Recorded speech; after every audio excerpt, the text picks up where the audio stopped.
ગીર સોમનાથથી પણ કંઈક આવા જ સમાચાર આવી રહ્યા છે કે જ્યાં લોહી તરસ્યા દીપડાએ આતંક મચાવ્યો છે। ગીર પંથકમાં પાછલા એક અઠવાડિયાથી દીપડાની દહેશત અને ભયની વચ્ચે લોકો સતત જીવી રહ્યા છે। પાછલા 5 થી 7 દિવસો દરમિયાન ગીર વિસ્તારના તાલલા અને ગીર ગઢડા તાલુકાના ગીર વિઠ્ઠલપુર, રાયડી, પરેડા અને કોદિયા ગામમાં ઘાત લગાવીને દીપડાએ કરેલા હુમલામાં 2 વ્યક્તિના મોત થયા છે, જ્યારે 4 વ્યક્તિ દીપડાના હુમલામાં ઇજાગ્રસ્ત બન્યા છે। દહેશતની વચ્ચે જીવી રહેલા ગામ લોકો હવે દીપડાના ભયથી થરથર કાપી રહ્યા છે।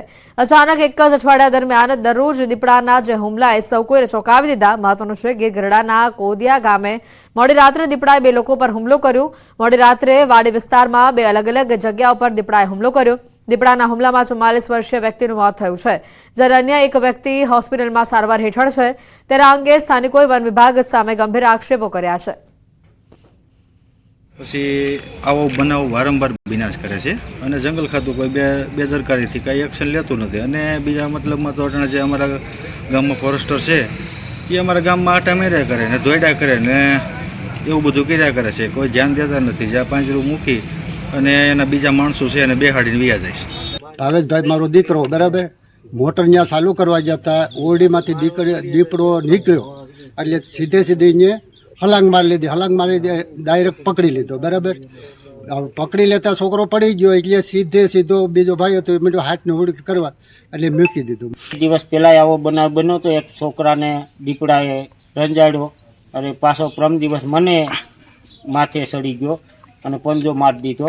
એટલે આમાં અમારે બધાને અટાણે બીક છે। વાડીએ નિરણ લેવા કે પાણી વારવા અમારાથી જવાતું નથી। મરનાર છે એ મારો ભાઈ છે, વાઘાભાઈ સાદુલભાઈ। કેવી રીતના હુમલાની ઘટના બની? ખાટલે સૂતા હતા ઘેરે ને હુંતા માથે દબી દીધા છે। હા, ઘરે સૂતા હતા ને? ગળાનો ભાગ પકડી લીધો છે। ગળાનો ભાગ પકડી? હા, એને બોલવા ન દીધા। અમારું ગામ છે રાયડી અને મારા કાકાને વાડીએ દીપડાવે લગાડી દીધેલું છે બરાબર। બાજુના અમારા પાડોશી ખેતર હતું, અહીંયા ચા પીવા અહીંયા બોલાવ્યા કે ભાઈ તમે અમારી અહીંયા ચા પીવા આવો। અને ચા પીવા ગયા એટલે ઘઉંમાંથી સીધો દીપડાવે હુમલો કરી લીધો। અને વારંવાર અમારા બાજુના ગામડામાં પણ આવા દીપડાવે જમાલપરા ગામમાં 2 વ્યક્તિમાંથી હુમલો કરેલો છે। અમારે અત્યારે પાણી વારવું હોય તો પણ માણસોને બીક લાગે છે। ખેડૂતને નિરણ પૂરો કરવો હોય પણ તો ખેડૂતને બીક લાગે છે। એટલો ભય છે દીપડાનો કે એની કોઈ વાત પૂછોમાં। માણસ ઉપર હુમલા કરવા માંડી ગયો છે દીપડો ને લોકોને બહુ ભય છે ને અમે જંગલ ખાતાને એટલી નિવેદન કરીએ છીએ કે વહેલી તકે દીપડાને પાંજરે પૂરે। વિઠ્ઠલપુર ગામે એક 14 તારીખ અને એક 16 તારીખે 2 માણસોને ખેતી કામ કરતા ઈજા કરેલ છે દીપડા દ્વારા, જેમાં હાલ અમે દીપડાને પકડવા માટે 5 પાંજરા લગાવેલ છે જે અને છેલ્લા 4 થી 5 દિવસથી અમે સતત પ્રયત્નો કરી રહેલ છે એને પકડવા માટેના। અમદાવાદમાં સળિયાની ચોરીમાં કોન્સ્ટેબલની સંડોવણી સામે આવી છે। કોન્સ્ટેબલની સંડોવણી સામે આવતા ધરપકડ કરવામાં આવી છે। કોન્સ્ટેબલ મુસ્તાફ ખાન સહિત આરોપીઓની ધરપકડ કરાઈ છે। વિજલપુરમાં ટ્રાન્સપોર્ટમાંથી સળિયાની ચોરી કરવામાં આવી હતી। 2.5 લાખના 4 ટન સળિયા વેચવા જતા તેઓ પકડાયા છે। ધરપકડ કરાયેલો કોન્સ્ટેબલ ઝોન 2માં ફરજ બજાવતો હોવાની પણ માહિતી સામે આવી છે।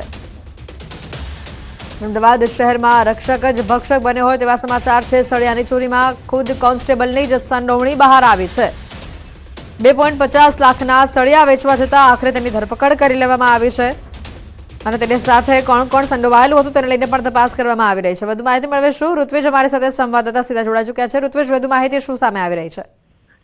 જી, વાત કરીએ તો જે પ્રકારે સમગ્ર મામલો સામે આવ્યો હતો, પોલીસે બાતમીના આધારે આખું કૌભાંડ ઝડપી પાડ્યું હતું અને એમાં એક કોન્સ્ટેબલનું નામ સામે આવ્યું હતું। એટલે પોલીસ દ્વારા તેની સામે પણ કાર્યવાહી કરવામાં આવી છે અને તેની હાલમાં ધરપકડ કરવામાં આવી છે।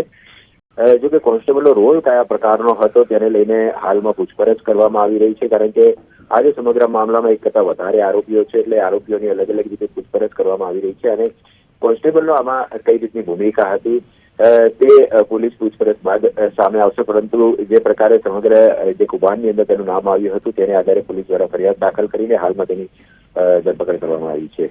આભાર ઋત્વિજ, માહિતી બદલ।